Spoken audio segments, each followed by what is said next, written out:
super fast, it's got every corner, it's demanding, you need to be brave. Yeah, Tour is one of the last circuits in the world which is not destroyed by any silly chicanes.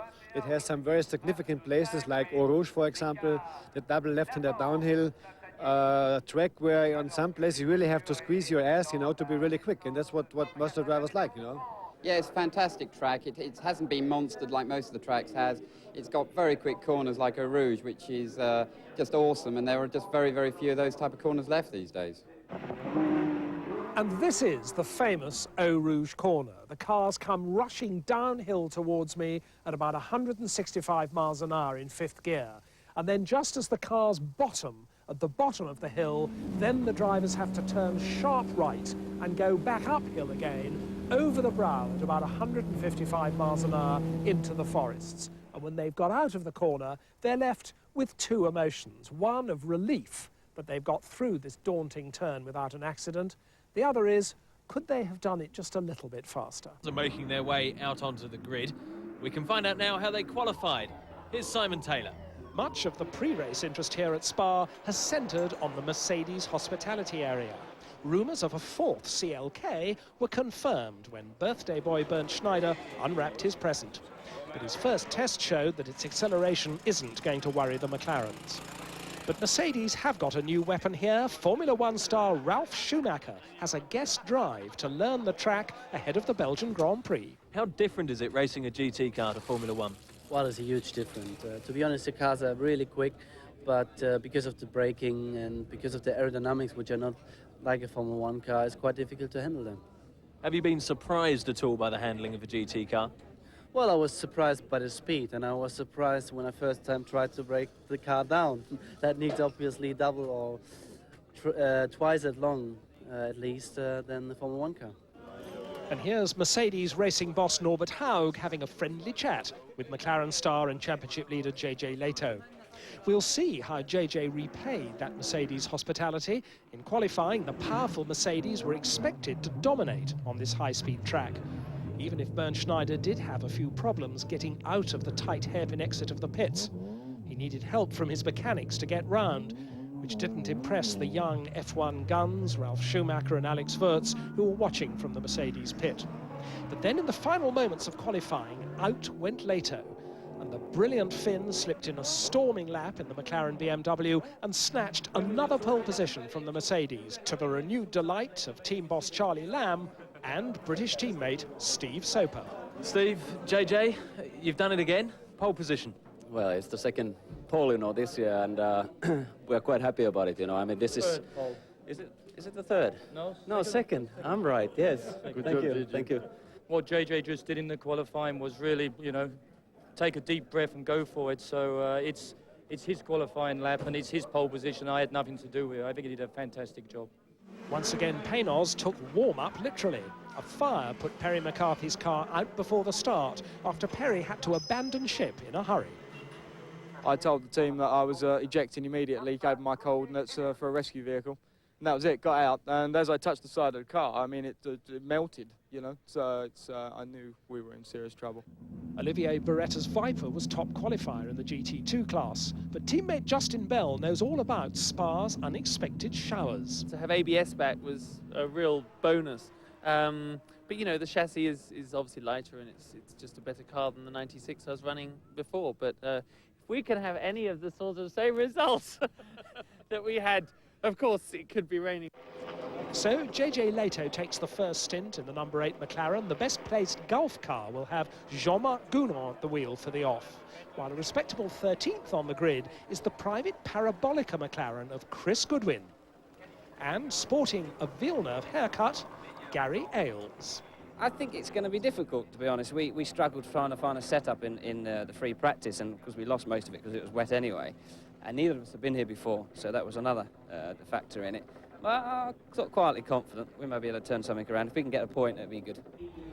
So the grid going out now on its rolling lap. It's dry, but the weather does look a bit threatening. Leto's McLaren on pole as they come down the hill to the start line. Then the three Mercedes of Nannini, Schneider and Ludwig. Then the McLarens of Gounod and Cox. The race is on as they go over the start-finish line. Is it Mercedes or McLaren as they go down to the bottom of the hill? They're side by side. It's a Mercedes. It's Nannini who has the lead. Nannini leads, but it's Leto in second place.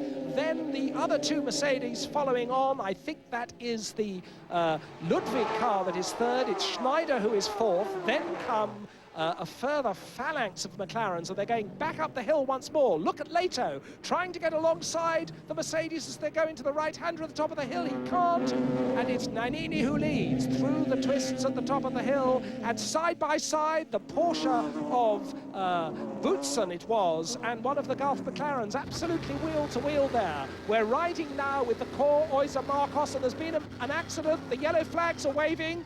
Core Oyser almost hits the back of one of the Vipers. There's smoke all over the road. That's one of the Gulf McLarens, and another one. Two of the Gulf McLarens going slowly, and there's been some sort of accident. We didn't see how it started, but certainly two of the Gulf McLarens are involved, and meanwhile, Mercedes, McLaren, Mercedes, Mercedes, McLaren, that is the top five, with a Porsche in sixth place. Thierry Boutsen obviously got away with whatever manoeuvre he was having with the Jean-Marc Gounod Gulf McLaren, and JJ Leto flying the BMW McLaren flag between these two superbly sleek-looking V12 Mercedes CLK coupes. They're coming down the hill to the end of the new section of this wonderful Spa road circuit, and now they rejoin there, the old public road, and they start the long climb through two sweeping flat-out left-handers. They're doing about 165, nudging 170 miles an hour. They line up, dab the brakes for the first left-hander,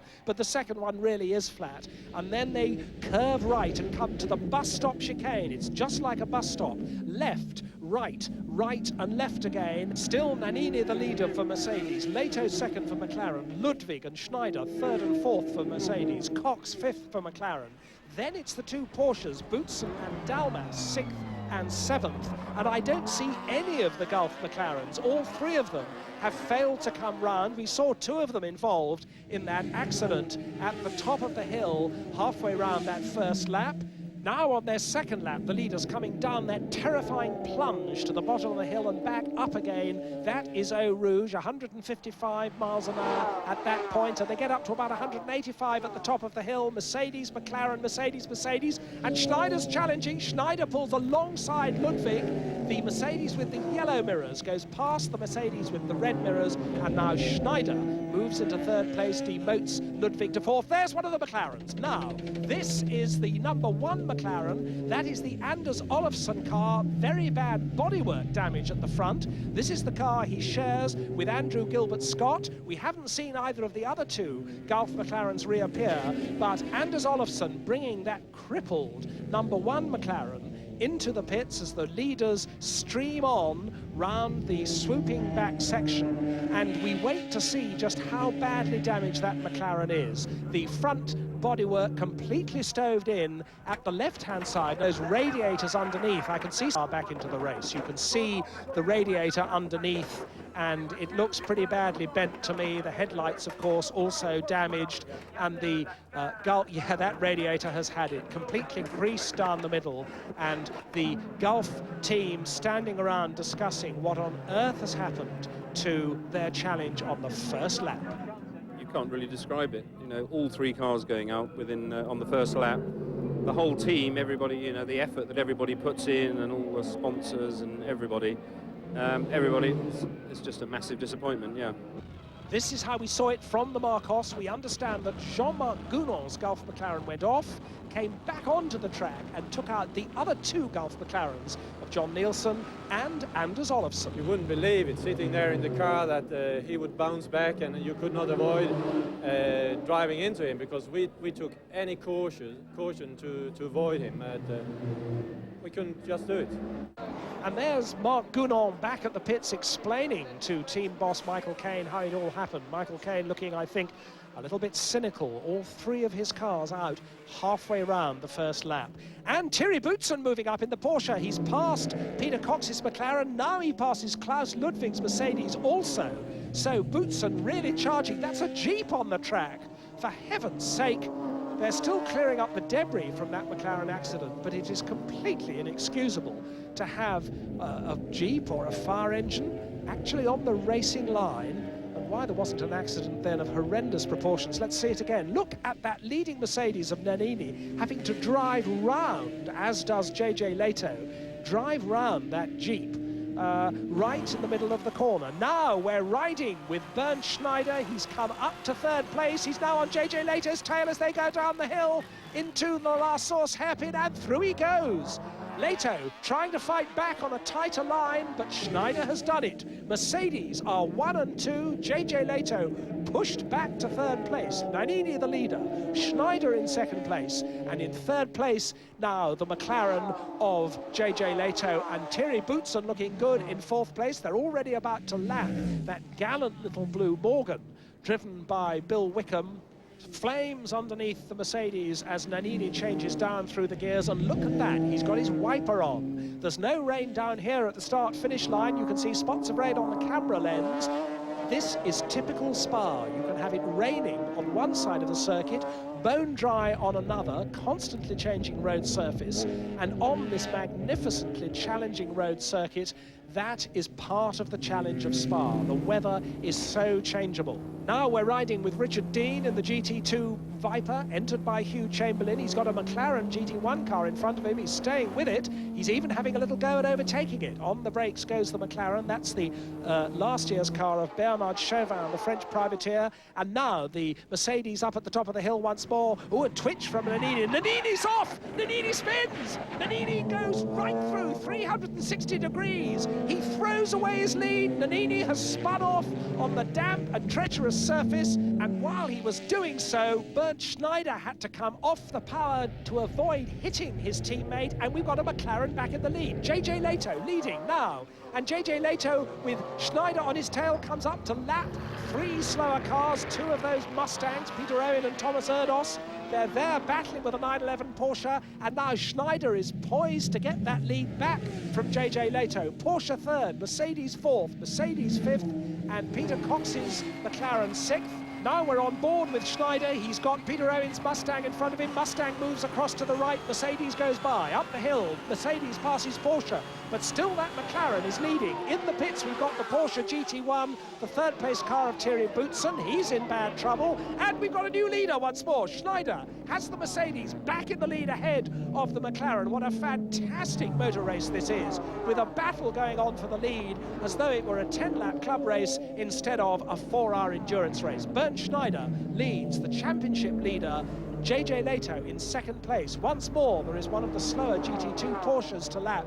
It gets out of the way. The Mercedes goes by. The McLaren isn't by it yet. Now the McLaren goes by as they come down towards that tight right-hander. And that is the other GT1 Porsche. That's Yannick Dalmas's car. And that's smoking and steaming a bit, but he's getting back into the race again. Now here are our two GT2 class leaders, the American Vipers with their big V10 engines, with Philippe Gache in second place now, because it's Marc Duez, the Belgian Spa specialist, who's sharing his car today with Justin Bell leading Philippe Gache. And that he's just on the tail of that French McLaren once more. Duez pulls out to go, but oh dear, the McLaren chopping across him as they come through the sweeps, coming back down the hill. The McLaren, which should be a lot faster than the GT2 Viper, is now passed by Duez, and Philippe Gache lines up to go past the McLaren also. Now that's the GT2 third-placed car, the bright yellow Marcos of Cor Oyser, with the leader going by, and in the pits we can see a very blistered tyre off a Paynos and a very hot and sweaty Andy Wallace explaining to Perry McCarthy what it's like out there. And that's Ralf Schumacher. It's really raining here. A lot of the cars coming in for fresh tyres. There's the leading Mercedes. Now Schneider in. Alex Wurz opens the door for him. Schneider rolls out. That's the wet weather tyre ready to go on that car. We've now got the Klaus Ludwig third-place Mercedes coming in. Ralf Schumacher's ready for that, but let's hear from leader Bernd Schneider.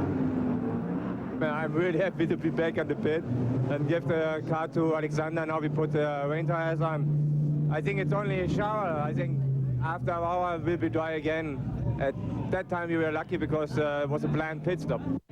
Well, it's very busy in the pit lane because everybody wants to come in and exchange their slick tyres for rain tyres. Here's Peter Cox coming down the pit lane, and look at that Mercedes of Marcel Tiemann come out, and how those cars don't collide, I will never know. Marcel Tiemann in the Mercedes almost collecting Peter Cox, but Peter Cox's teammate JJ Leto is back in the lead.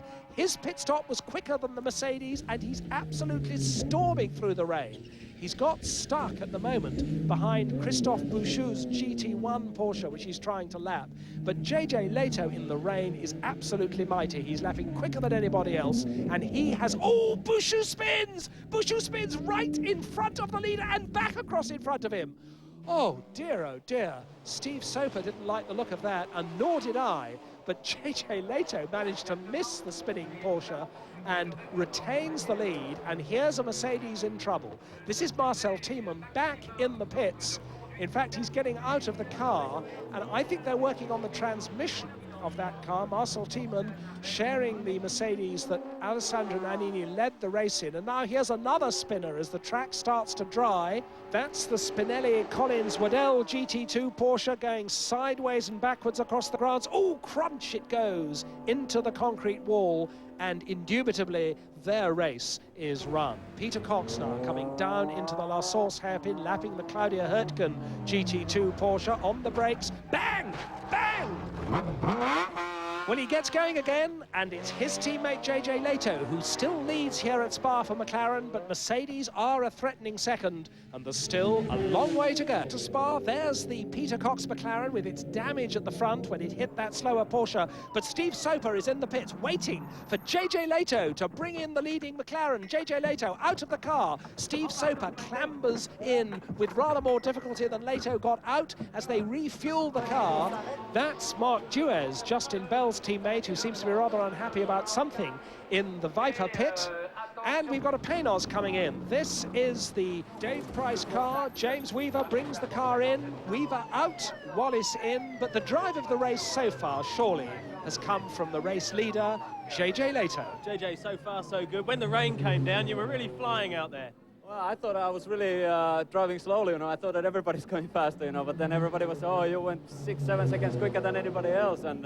You had a couple of tricky moments out there as well. We saw a Porsche spinning off just in front of you. Tell us about that. What an asshole. I mean, I have never seen anybody else, this Porsche or whatever his name is, he's oh, I don't know what's wrong with the guy, They should take the license off from him, for 2 races or something, He should behave, Not a happy man. Well, here's the 5th placed McLaren. This is the privately entered Parabolica car, and Chris Goodwin's done a tremendous job getting that car up to 5th place. He's done 2 stints, clambers out, with Gary Ailes, his teammate, clambering back in again. And we've got some drama up here on the start-finish straight. There's some debris on the straight. Here's a replay. It's the engine cover of the Jürgen von Gartzen Porsche GT1. A Viper takes avoiding action behind, and the fiberglass has disintegrated and shredded itself down the straight, and there is the car being pushed out of harm's way. That's another car out. Oh, and that's the little Morgan. What a shame.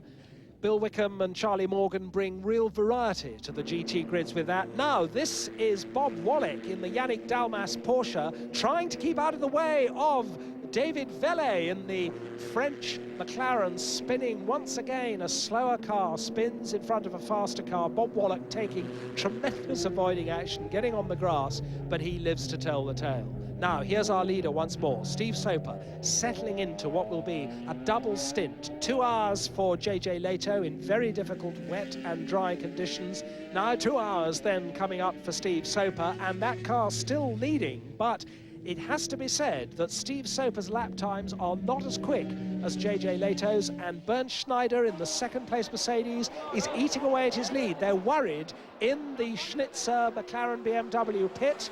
There is a worried JJ Leto, And I think that means there must be a problem with that car. All is not well, I think, with Soper. His lap times aren't really there. You see Charlie Lamb in the middle of that picture, the team boss, as we ride once more with Bernd Schneider. Schneider coming up to lap the Parabolica McLaren in the second-place Mercedes, and Schneider is chopping great lumps out of Steve Soper's lead. Schneider wants a Mercedes victory. They won a fortnight ago at the Nürburgring, and Schneider wants some more championship points, and Schneider is absolutely flying. Steve Soper, apparently some sort of problem with the leading McLaren. We don't know what. We can only see the worried faces, and that is Thierry Boutsen looking up at the sky. Thierry Boutsen, whose Porsche retired earlier, and we hear that he is going to take over the seat in this car. He's going to swap into his teammates' Porsche. Yannick Dalmas and Bob Wallach have driven that car thus far, but Thierry Boutsen, the Belgian, ex-Formula 1 driver, knows his way around Spa in his sleep. Now we're riding once more with Bernd Schneider, and look at these back markers. Schneider working his way through. There's a GT1 Porsche ahead of him, which he goes storming by. Now a GT2 Porsche eats that one up as well. Goes through that long right-hander as they come back down the hill on the new section of the course. Ahead of them, it's the Viper, the Hugh Chamberlain entered Viper, and look how quickly he's closing on that one. On the power, the V12 600 horsepower Mercedes gobbles up the gap between himself and the Viper. On go the brake lights of the Viper through that left-hander. Now there's another left-hander, braking again, and now there's going to be a gap. Now off he goes. So Schneider continuing to close on the leader, and meanwhile in GT2 it's Vipers that are dominating, but this is the Chamberlain Viper getting it all wrong at the bus stop just a lap ago. That's the blue Viper with white stripes, but the white Vipers with blue stripes are first and second in GT2. Beretta and Gash leading, Marc Duez and Justin Bell in second place. But that is the Beretta Gash Viper, and it's going very slowly. There's something horribly wrong with that car. It's lurching. It's lost the class lead. Its teammate has gone by. Oh, and that's the reason. The right rear wheel bounding towards the barriers, and fortunately being retained by the barriers. That Viper has only 3 wheels on its wagon, so the Beretta Gash Viper crawling back to the pits. It's in the pit lane now, lurching and bouncing along, driving on 3 wheels and a brake disc. And whether that car will be capable of anything further when they get a 4th wheel on it, I don't know. That is Thierry Boutsen now getting into the remaining Works GT1 Porsche. Now, can they get a wheel back on that Viper? And more to the point, can they get a nut back on that hub? Because the thread looks none too healthy. There's the wheel going on the back of the Beretta Gash Viper. And they're going to try and get a nut on. They're going to try and get them back into the race. There's Charlie Lamb talking to JJ Leto. What is the problem with the leading car? And it's going to come in. They're going to bring in Steve Soper, and they've got some tools ready. What is the problem with the leader? Still Schneider in second place. Meanwhile, the Viper is about to rejoin. They've got 4 wheels on that wagon, and back goes the Beretta Gash Viper to race on. And now Soper's car in the pits. They're looking at the back as they refuel it. Steve Soper's still in the cockpit, but they're trying to do something to the underneath of that car. Whatever it is, that must be what has been slowing Steve Soper. And what's slowing Gunther Bleininger is a left rear puncture, which is doing no good at all to the left rear bodywork as he tries to drive back to the pits with that car. So Steve Soper still leads, but Bernd Schneider, we're riding with him now as he comes up to lap Thierry Boutsen, who's now taken over that GT1 Porsche, riding over the curbs. Schneider is absolutely flying. Schneider is the fastest man on the track. Soper now has a McLaren which seems to be handling better, but still Schneider is nibbling away at that lead as he laps Boutsen going into the La Source hairpin. Soper first, McLaren. Schneider second, Mercedes. Ralf Schumacher third, Mercedes. Roberto Ravaglia fourth, McLaren. And that is the Mercedes that's had the gearbox problem. Alessandro Nannini has been climbing back up through the field, but he's still out of the points. There's Nannini going away to the back of the pits, and Marcel Thiemann takes that car over. Now our leader, Steve Soper, pressing on, still smooth, still steady, not quite as quick as the Mercedes that is whittling away at his lead behind him, but the car now looks as though it's handling as it should. Steve Soper, the leader.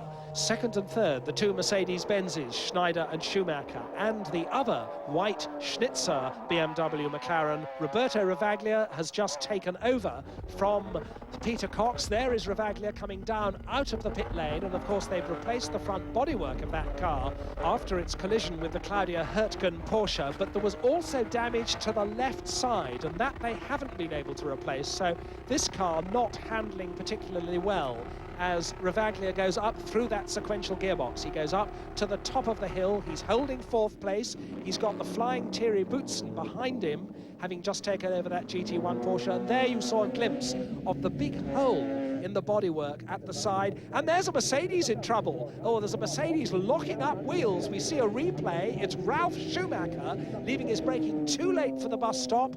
Goes over the curbs, and goes badly over the second curbs, and that's damage. The underneath of that car, I would think, quite a lot of bits of fiberglass and bodywork flying everywhere, and there's the result. Ralf Schumacher brings the Mercedes into the pits, and they're having to work on the bodywork of that car.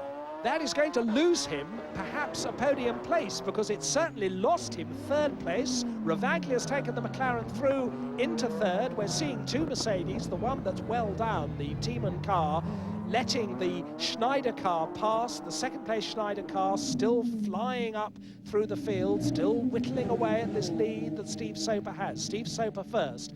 Now, 2 Vipers ahead of Schneider. There is the Gash Beretta car, which he's about to lap first, which is, of course, a lap down after having that 3-wheeled incident. And then in front of it is the Duez Bell car still leading its class. There's the man that's leading the race. Steve Soper now having settled into a rhythm, and although that McLaren may not be handling quite as it should, whatever they did to that car at its last routine stop has enabled Steve Soper to settle into a much more clear rhythm in this race. And although Schneider is catching him, any calculation will tell you that Schneider's going to have to go even faster. We're going to see the gap. There it is, 30 seconds plus 30.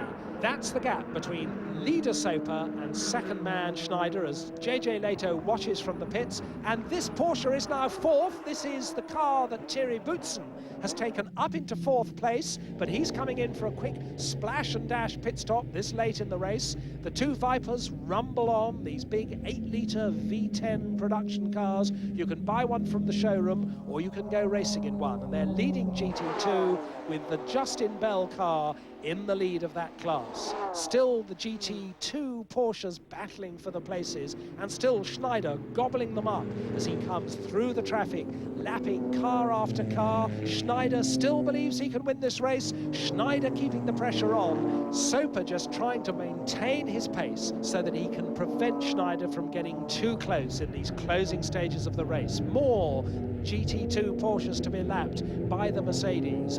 Schneider reeling off these laps. Very impressive man indeed. And there are the calculations being done in the Schnitzer BMW pit. Charlie Lamb is telling Steve Soper just how quickly he has to go. That's Charlie Lamb with the headphones on. And we've got a problem for Roberto Ravaglia. Roberto Ravaglia, we see a replay as he locks up his wheels, runs wide, gets onto the gravel. That's the 3rd place McLaren. Is it going to go into the barriers? Well, what it is going to do, surely, is lose 3rd place.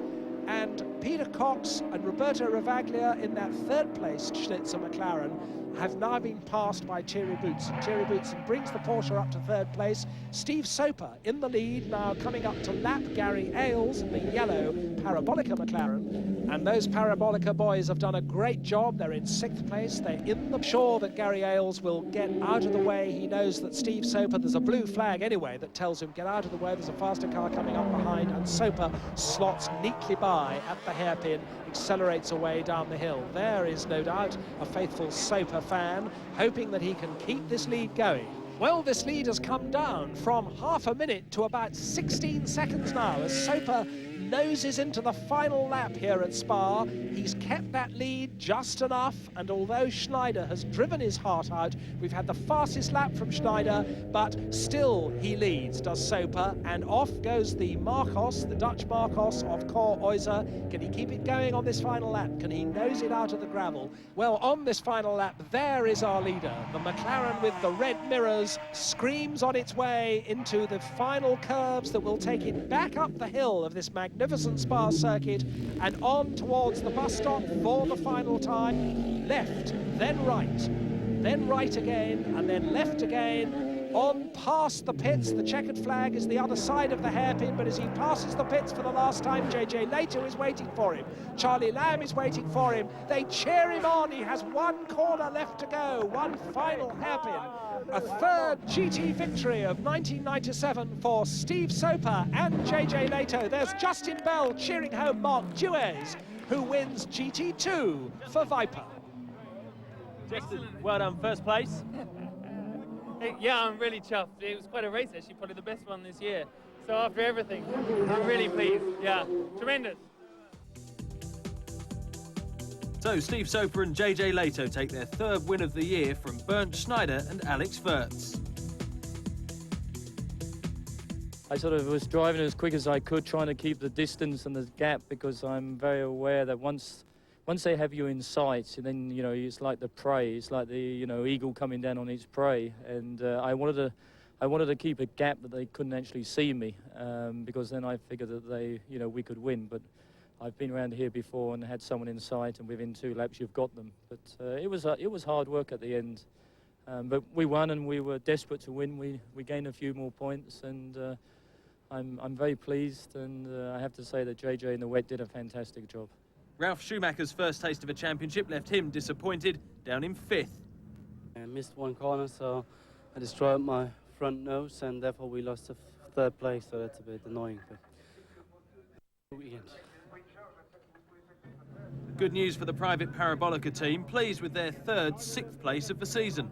I think in hindsight it wasn't a bad result considering when we started. We lost an awful lot in the first session in the wet, so it was too much really to bring back. But, well, points. It's another point. You've got to say, considering the size of some of the teams you're up against, you're doing very well this season.